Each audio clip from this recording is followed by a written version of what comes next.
Yeah, this week we got talking about Troma a couple weeks ago. So I decided to pick a Troma film, Tales from the Crapper. Oh my goodness. With a name like that. How could it not be good? How could it not be good? And now you should give us a little bit of the history of this film, because it's not necessarily Lloyd Kaufman purely. Yeah, like, it's kind of like a double thing. So this woman by the name of India Allen, she directed a movie called The Rowdy Girls. The Rowdy Girls. That was it did okay. Yeah. Like, for what it was, I guess. So Lloyd Kaufman gave her some money to make a TV show with this stripper or playmate or whatever she is, actress. Julia Strain. Julie Strain.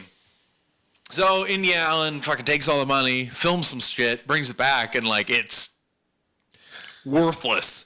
It's worthless what she does. The lighting's terrible. Everything's just do you not know how to fucking make a movie? I mean, yeah, this is an independent film, and Troma, that's their whole thing is bad filmmaking. Yeah. But at least stuff is shot correctly and whatnot. So anyway, there's lawsuits. Anyways, they take the footage and kind of mash it into two mini movies into this thing called Tales from the Crapper. And you explained this to me. And I was like, this is gonna. I like Troma films. I love Lloyd Kaufman and Michael Hers, but this is gonna suck balls. Can I tell you something? Michael Hers just passed away recently. I was just gonna ask. Yeah, but do you know the Michael Hers that we know? Mm-hmm. That's not Michael Hers. That's an actor they get to play Michael Hers. Is it? Yeah, the big fat guy. Yeah, that's not Michael Hers. I know, I was blown away. What? I only found out when he died 6 months ago. Holy shit! Oh, Michael Hers died. I'm like, wait. What? This isn't Michael Hers? There's a big fat guy that's in several Troma films. He does a lot of the introductions. Yeah, and he dies in pretty much all of them at some point. And I always thought he was Michael Hers, one of the producers for Troma and owners of Troma. That's how he's introduced. Yeah, it's an actor who plays him. Fuck. Yeah, I know. Mind blown, eh? you just fucked my whole world up. So this was done in 2004 anyway. It was released in 2004. Yeah, and our host of this thing, it's a take on Tales from the Crypt. Yeah. So instead of the Crypt Keeper, we get the Crap Keeper, Lloyd Kaufman, who's just wearing garbage bags. For fuck's sake. So they do. So Lloyd, as usual, through most of his films, there's an intro. Yeah. He talks about Troma, talks about the movie and independent filmmaking and all this and that. The intro is 20 fucking minutes long, and I was throwing up from laughter the whole way through. It introduces Lloyd. He's got Michael Hers with them, and they have this girl that's there too. Asphyxia. Topless the whole time. There's a NAMBLA reference, which if you're not familiar with NAMBLA, that's a North American Man-Boy Love Association. Real thing. So that is a real thing. Yeah. So Michael Hers. Okay, so anyways, the intro's not that important, but they talk about how they met through the 60s, Troma through the 70s, through the 80s, and their trials and tribulations. So there's one thing. Michael Hers, they talk about how he tried to release a country album, and it was named, the single was It Hers to Be Me, and the album was called Chinese Democracy. Good stuff. I stopped the movie and just clapped to myself because I thought that was genius. Well, they introduced too in the intro here what we're going to see throughout the whole movie. Boner vision. Oh, boner vision. When the movie starts bogging down, they just put up a naked chick in the bottom corner. Just titties bouncing around. And I gotta say, I made a note that if I had seen this movie at 12 years old, this would have been my favorite film of all time. Because it is hilarious, tons of gore, and this was the closest thing that we've reviewed that's been porn. It's basically... There's definitely some long, drawn-out sex scenes. There's lots of nudity. There's softcore porn segments. Yeah. I've seen I've seen milder things on Red Shoe Diaries. No, there's for sure. Leslie titty licking, some boob shots. Yeah, that's Troma though. That's Troma. They always have a sex scene like that. This one's gone on. There's a couple and they go on for a while. A couple times I was just like, okay, I'm watching porn. Remember Poultrygeist though? Yeah, there was more though. Well, this was the movies that these are mashed together from, or TV episodes, or whatever they are supposed to be softcore porn. So it would make sense. That's fair. So yeah, the whole intro was fucking great. You get to meet James Gunn.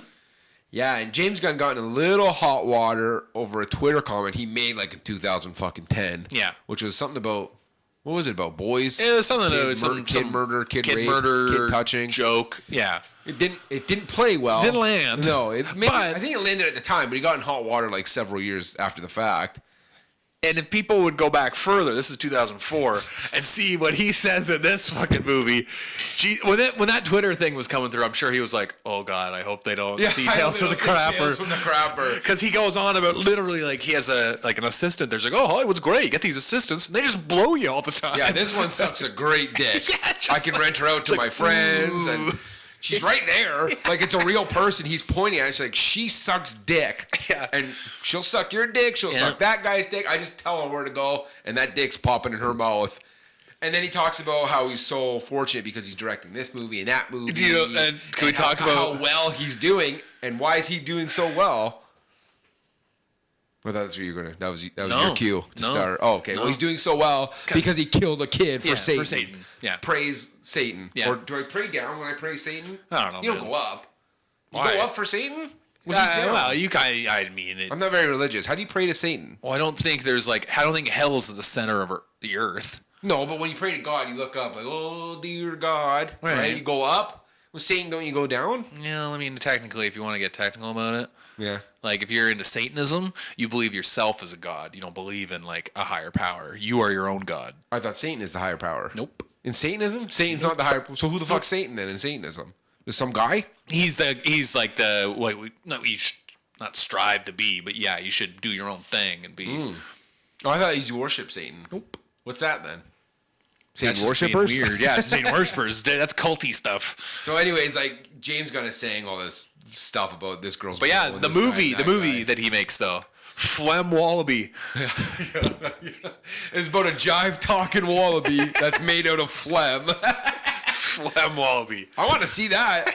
Now, that's a Pixar movie. Oh, man. So, yeah. Couple stars are in this film. I guess. The smart-ass twins from the 90s. What? Those 90s smart-ass twins? What? Those twin dudes? What do you mean they're from the... what? They were in like a lot of shows in the 90s, like as bit parts. They were on Sabrina Teenage Witch for an episode. Oh, really?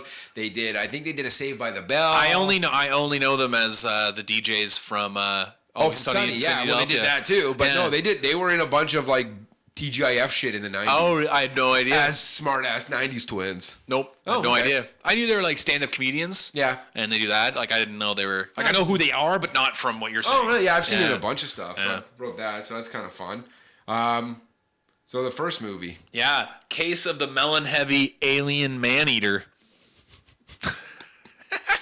So it's just this alien, I guess, that's crash-landed on Earth that has to go around eating humans. Yeah. And so the movie starts very weird. It's just like from the point of view of some guy, and I almost thought, okay, the movie's about this guy. Yeah. No, he gets killed immediately.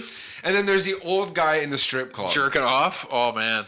Holy fuck. The whole first 30 minutes takes place at a strip club. And he's just jerking off. And the funny thing is, like, so it's this old guy, definitely looks homeless. Yep. And he's beating off, right? And it's just him like, yeah. He's beating off to the dancers. And a dancer will come out. Oh, here's Lexi. I don't remember the name. And there's a voiceover. His Trouble. Yeah, it's like, oh, here comes Lexi with a capital T for trouble. And then she does her thing. He's beating off. And then the next girl, oh, here comes Sabrina. No, I knew she was trouble the second she walked in. Then he masturbates trouble with a capital her. T. Oh, my God. It just goes on and What's on. the name of the strip club? What? Oh. Fuck. The Shimmering Beaver. That's it. And then the other one they go to is the Shimmering Clam. It's just ridiculous. And there's the MPAAA. You remember what that stands for? The Masturbating Perverts Amalgamated Association of America. Holy fuck, that's who the movie's like brought to you by. Yeah, the alien's ripping dicks off. That's pretty good. He's like shoving it in the guy's mouth. And then it comes like after she rips the dick off. Oh my God. Which I don't think would work. I don't know enough about the medical community to prove if you were like edging yourself and like you had cum like ready to go and then you get your dick ripped off, I think the cum would be in like your dick. Out of your balls, you know what I mean? It'd be in the shaft. It was, so you could. I mean, I don't know. Probably a lot more blood in it too than we saw. So yeah, there's a pylon rape. Yep, which is pretty good. Yeah, it's about Julie Strain as Ivana Dance is her fucking name. She's a cop, and she's in a relationship with another cop who's like trying to investigate these strip club murders. Yeah. Holy fuck. And they have this back and forth in her backyard that's just terrible. Oh god, it's so bad. And just terrible. Like look at her, like her hair is like permed out like 2 feet on either side. Huge. She's got 40 pounds of hair. She just has like the hat sitting on top of it. Holy fuck. It's so bad, but it's so funny too. Oh, I know. Like it's so fun. The gore is hilarious. The whole homeless guy, and the best part is there's these characters that come in and out. There's a tough guy named Zeke, right? But they dub his voiceover with that of like a flamboyantly gay man who's trying to be he's like Zeke, the character, is a tough guy, but he speaks with a very effeminate gay voice, and it just pairs up very well for comedy's sakes. All the strippers fart. Like there's just fart noises. Constant fart noise. Every time someone moves, it's a fart, and they're wet farts too. Not a dry little squeaker. Do you remember one of the stripper names? No. Spider Cunt. Oh, I did. I wrote that down when you get there. Who actually turns out to be the killer. She's the alien killer. Spider Cunt. But then like Julie Strains is like turns into an alien or like a werewolf or something. No, Spider Cunt rapes her with her alien cock and then like jizzes inside of her, and that turns her into part monster. Yeah. Somehow. I don't know. It's a very quick thing. So they have a fight, like a strip off almost. That one guy's just obsessed with guac, like that. So there's a sex scene with Ivana Dance. Oh yeah, Julie Strain, where her boyfriend, the other cop, has been murdered by this point. She goes home and I guess she's supposed to be sad, but she's so terrible you can't tell. And she's having this sex moment with a sex doll. Yeah, it's like a training nude montage. Yeah, and it gets very graphic with this. So now I'm watching softcore porn with the sex doll. They're fucking whatever, and the doll turns into a woman, and then they have a 20-minute sex scene. I was like, I'm watching. This is just porn now, which was definitely that was the least funny parts with the porn. Like I said, again, if I was watching this at 12, I would have been masturbating through the entire film. But as a 35-year-old, I'm just like, I just want to watch the funny bits where like Lloyd and other people are doing voiceover. But that's always the problem with Troma, right? It's just like they always have these sex scenes where like, well, this is now it's porn for a second. Yeah. Okay, so then the second half. Whoa. One thing. So Ivana Dance is like a badass cop, doesn't play by the rules. So there's scenes where like she's arresting guys that are like raping girls. And she's like, I'm not gonna take any shit anymore. She's like she's putting her gun in the air. And in the movie that they filmed, there's probably not a sound effect, but Lloyd's added these gunshots, right? Like almost as if she's firing in every direction, and you hear people like screaming like they're getting shot. I thought that was really funny. So anyways, so then that movie's over, and then Lloyd does like a 30-minute how to make a movie. Yeah. Oh yeah. Remember that? No, yeah. Then that's another sex scene. Yeah. He has a transvestite. Yeah. And 2 ladies. Yeah. And he's like, okay, now you have to have a conflict, and now you have to have. Oh, you got to put a gun in the movie. Right. Yeah. Put a gun in it. The one woman has like these gross implant scars. Yeah. Bad tit job. Oh God. Look, it's a hack. Ladies out there and guys that want to get breast implants, let me help you out. Take your time, save up the money. Don't skimp on your boob job. Yeah, this was like 20 years ago, though. You can still get a good boob job 20 years ago, Seamus. That's not a problem. They could have been fresh, and that's why we're seeing scars. No, it was a terribly done tit job. I've seen enough nip and tuck to know a good one from a bad one. They also bring out, that's in several Troma movies, the monster cock. Oh, yeah. The cock monster. Yeah, now you have to have like a twist, right? Yeah. And then the grows this monster dick, and it goes like up through one of the girls and out her mouth. Yeah. And great gore. It's like, what the fuck? Great gore. Yeah. And then we get Troma, a company based on blowjobs. Yeah. Then we get to the second movie, Tuition of the Terror Twat. It's got the dude from Lost. The fat dude from Lost. That fat Lost guy. And then it's got Julie Strain, but now she plays like a stripper vampire called Demanda. Yeah. And it starts off hilarious. Like, she's giving this dude a lap dance. And I'm like, all right, here we go. Some more porn. Yeah. And then she goes nuts. Teeth come out. She starts, like, ripping the guy to shreds. And she actually, like, defaces him. Like, gives him a face off. I thought that was pretty awesome. Like, it's Troma, right? So the gore is, it's over the top. And it's funny, obviously fake. But it's hilarious. And there's so much blood and guts. This also has something I think people can do in more movies. Oh, yeah. The binocular gag. Beautiful. It's so funny. Beautiful gag. And you can do anything in it. It's limitless. So what the crux of it is, these college guys are sitting on their porch with binoculars. They're like, oh, check out this. Like, there's a girl changing, right? Or whatever. There's some titties. That's just like, oh, yeah, here, hands over the binoculars. And it's like, just monkeys fucking. Yeah. Or like just random shit every time they pass the binoculars. It's something totally different. They're never seeing the same thing. It's so like funny. There's an alien rape or two dogs having sex. Yeah. Like, it's just limitless, like I said. It is. You can do whatever you want. And so it revolves around this guy. They call it just little. No characters have names in this one because they only got about 5 minutes of footage, it seems like. Yeah, they really stretching this out. Yeah, so little Timmy's the star, and I guess he can't go to college because he didn't sign up in time. So the other guys are going to try to raise money to get Timmy into college. But one bit that I thought is so fucking funny was he keeps getting these phone calls, which doesn't happen in the actual filmed version. Right. It's just what Troma added. And it's Lloyd Kaufman as the dad. Yeah. It's just this answering machine that they play over whatever Timmy's doing. Like, hey, Timmy, you little homo. It's your dad calling again. I hope you're not being a little bitch. I'm disappointed in you. And it's so funny. And, fuck, I love Lloyd Kaufman, man. There's vampire menstruation in this one. That's something. That's a thing. Yeah. And apparently the one Asian girl. Oh, what was her fucking her name? Her strip name was just like Poontang. Sweet. Right, that's pretty funny. She's Vietnamese, and apparently the reason she's a vampire is because in Vietnam, with the napalm drops, that caused vampirism or vampirism. Yeah. So okay, that's fun. And I guess this movie was directed by Oliver Stone. Yeah, because he does director commentary over it. And it comes up. There's like the little text on the screen that says, "Oh, audio off, director cut on," and then it's. I'm doing air quotes. Oliver Stone, who I think is Trey Parker, because Trey Parker is in this movie. He is, yeah. Well, I mean, he's in a clip that Troma filmed and put into the movie. Yeah. They to kind of wrap up the movie, they have a big like party / death scenes. Yeah. Where it's just like Eli Roth is there, Trey Parker's there. Yeah. They'll just kind of get murdered. Trey Parker tells the Aristocrats joke. One of the best Aristocrat jokes ever. So fucking good. And then they just kill everybody to kind of wrap it all up. But you don't really see any of the main characters that were filmed in the original movie killed. Nope. And then it leads you to believe that little Timmy got turned into a vampire by Demanda. Right. And that's how they close the it. End. The end. Now, do you remember the show Beat the Geeks?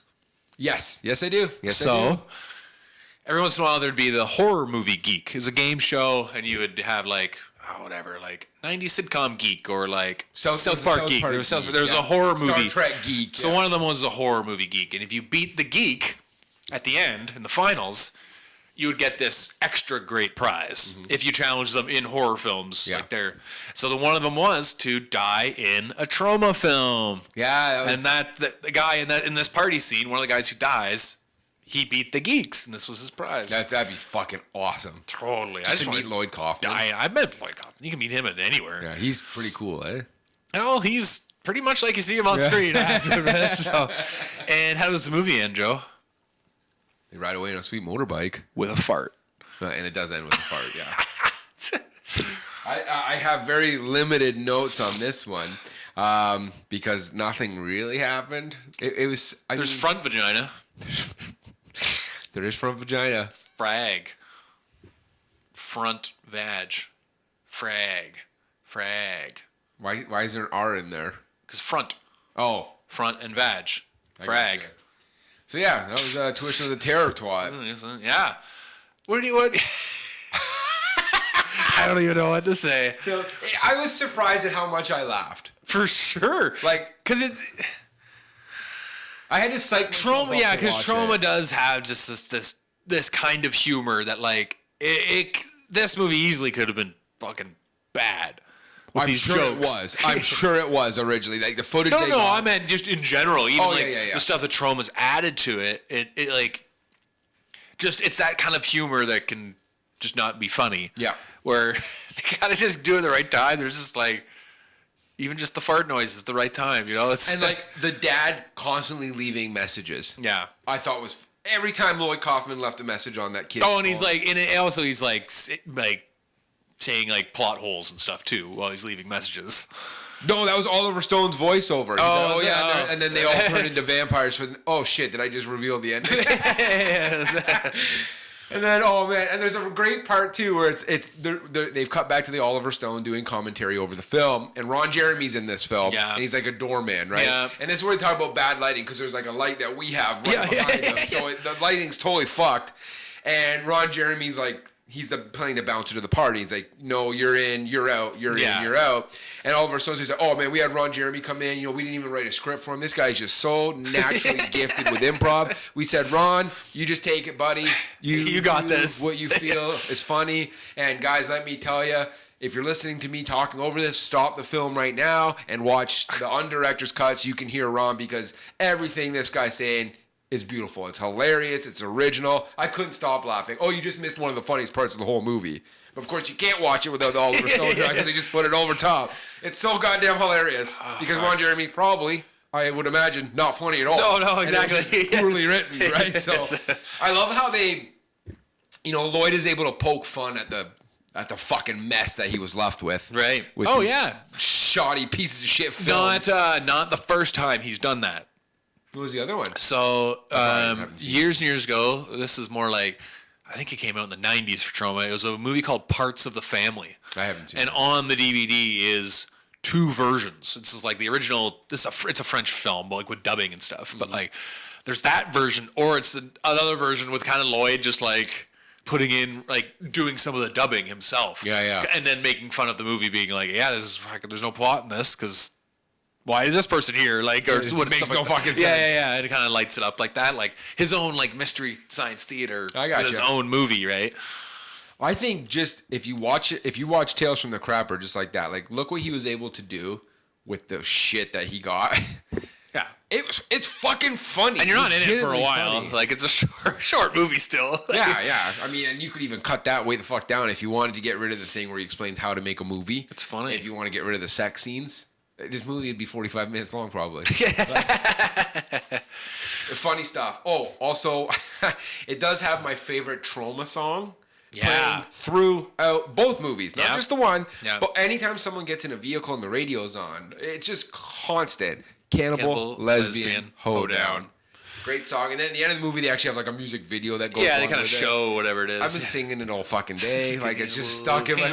Lesbian, hoedown. Yeah. It's a good song. Great stuff. So, Troma, man. These guys are fucking great. And poor Michael Hers. Well, I guess not the real Michael Hers. Yeah, it's not the one I care about. This guy is so impossibly fat, too. Like, when we were talking about he's on the morbid obese. He's not comically obese. Well, I laugh. I know, but you laugh because, like, you laugh because you're amazed he's still alive. Well, and then he dies horrendously in all these movies. Yep. Remember he shit himself to death in Poultrygeist? Great scene. Gross scene, too. And then he comes out, he's all skinny. Yeah. Oh, fuck me. Yeah, well... Tales from the Crapper. Pretty goddamn I loved it. I was surprised at how much I enjoyed it. I remember liking it back when I first saw it, but like I was laughing throughout the whole thing. I was surprised at how funny. Like, that intro, I was almost going to stop it because I'm like, there's no way it's fucking funnier than that. And like there's a scene where like Lloyd's got he's got this huge fake cock hanging out, and they keep making fun of him being gay throughout the whole movie too. Even when he's doing the dad leaving a message, he's like, all right, son, I'm off to the gay bar now. Like, fucking Lloyd. My God, these fucking guys! I tell you, these Troma guys, they turn a piece of shit into Tales from the Crapper. Yeah, and I mean, when you name a movie Tales from the Crapper, there's an expectation that's pretty low already. So that pisses me off too. Like if you go on and read, oh, this is such a, I'm like, what do you expect? It's literally crap is in the title. I'm sorry, but you are in fact a piece of shit. Like, if you watch a movie from Troma, you already know it's an independent. They make fun of themselves for making bad movies. And it's called Tales from the Crapper. And he explains how he got fucked over and how he had to take just bits and pieces of these, I guess you could call them movies, and try to make something out of it. And he did. He did great. He did. I don't think anybody could have done better with what he was provided with. I really don't. I agree. I think you're right. Yeah. Like, Jesus Christ, lady, what'd you get? You gave me one backyard scene where you're having dialogue, and it's some of the most brutal shit I've ever seen in my life, and the rest of it's just softcore porn. What the fuck did you give me? So, I don't know. I went to bed last night just giggling. It's funny, man. It's legitimately funny, too. And stripper farts are funny. Yeah. I'm not They're just the funny. laughing. I think they might be like top of the fart funny list. Well, they have these, like, I mean, some of them are pretty hot, too. Totally naked, and then, like, they're being very sexual, obviously, with the male characters. Yeah. And all of a sudden, she leans forward and just... Yeah, they don't mention it. They just say it. Of course, they don't, because it's not actually in what they filmed. They added all these... Well, they can dub it over. Anyway. Oh, my God. And the dubbing, too, like I said, for that Zeke guy who's supposed to be some... I don't even know what he's doing in the film. Yeah. I don't know what his character is, but he's just a tough guy. Wasn't he like the undercover cop and then he gets killed? Anyways. I don't know, man. It's just... it's just fucking bad. But in the best way. And I was never laughing because it was a bad movie. Yeah, I knew it was bad and I knew it was shit, but I was laughing at the jokes. Yeah. You know? Because when it's bad, you just kind of shake your head. And then they do stuff like Boner Vision pops like up. Boner Vision. Or the director commentary stuff. Yeah. Like, they make it, it's like, this would be fucking just bad. And then I'm laughing at that stuff. Exactly. Boner Vision was funny. Like the Oliver Stone talking over Ron Jeremy, who was apparently like one of the funniest improv guys. That was so funny. Yeah. That was so well done to cover up that bullshit. So it's worth if you love a cheap, good laugh, titties and gore. I say watch Tales of the Craft. I don't know what else you could want. Highly recommend, I'd say. Highly recommend. I think for me, outside of Cannibal the Musical, this might be one of the funniest movies we've reviewed. For now, yeah. For now, it's that, and like Tommy Boy's great too. Tommy Boy's too good. But Tommy Boy's actually a good movie. Yeah. But I'm still laughing, right? So, I know. Hilarious. This movie's hilarious. Hilarious. Yeah. Hilarious. Absolutely. So kudos to Lloyd and I guess Michael Hers. I guess so. I don't even know who that is now. I don't even know anything. Yeah. Oh, I know.